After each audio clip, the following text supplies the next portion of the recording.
السلام علیکم بچوں آج میں آپ کو حضرت داؤد علیہ السلام کی سٹوری سنانے لگی ہوں۔ حضرت داؤد علیہ السلام جو تھے نا، یہ بہت ہی طاقتور نبی تھے، اور نبوت کے ساتھ ساتھ اللہ تعالیٰ نے انہیں بادشاہ بھی بنایا ہوا تھا۔ حضرت داؤد جو تھے، ان کو اللہ تعالیٰ نے ایک بک بھی دی ہوئی تھی۔ جیسے رسول پاک صلی اللہ علیہ وآلہ وسلم کے اوپر قرآن پاک نازل ہوا نا، ایسے ہی ان کے اوپر زبور نازل ہوئی تھی، اور زبور میں بہت زیادہ اللہ تعالیٰ کی حمدیں تھیں، حمد، اور یہ بہت پیاری ان کی آواز ہوتی تھی، اور اتنی فلوئنٹلی پڑھتے تھے کہ ان کے ساتھ ایسے لگتا تھا پرندے بھی پڑھ رہے ہیں، پہاڑ بھی پڑھ رہے ہیں، جیسے ہر کوئی پڑھ رہے، اتنا ان کے اس میں آواز میں جادو تھا۔ اور ان ساری چیزوں کے ہوتے ہوئے مطلب پیغمبر بھی تھے اور بادشاہ بھی تھے،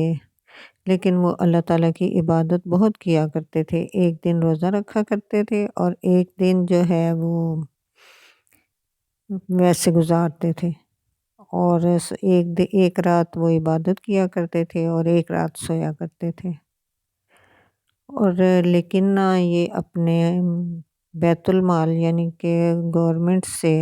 جو بادشاہت تھے اس سے وظیفہ نہیں لیا کرتے تھے، تنخواہ نہیں لیا کرتے تھے، بلکہ اللہ تعالیٰ نے انہیں ایک یہ بھی کوالٹی دی ہوئی تھی کہ یہ اپنا جو لوہا ہوتا نا، آئرن، جب اس کو ہاتھ میں پکڑتے تھے تو اتنا نرم ہو جاتا تھا کہ یہ جو مرضی اس سے بنا لیتے تھے۔ تو پھر یہ جو ہے نا،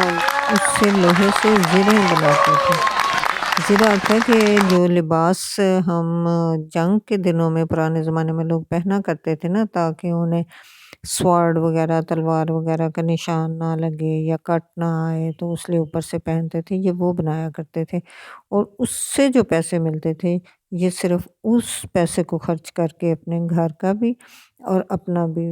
کھانے پینے کا انتظام کیا کرتے تھے۔ اچھا بچوں، اگر اللہ تعالیٰ نے ہمیں بھی بہت زیادہ دولت بھی دی ہوئی ہو نا، پھر بھی ہمیں اللہ تعالیٰ کو نہیں بھولنا چاہیے، نہ اللہ تعالیٰ کے احکامات کو بھولنا چاہیے،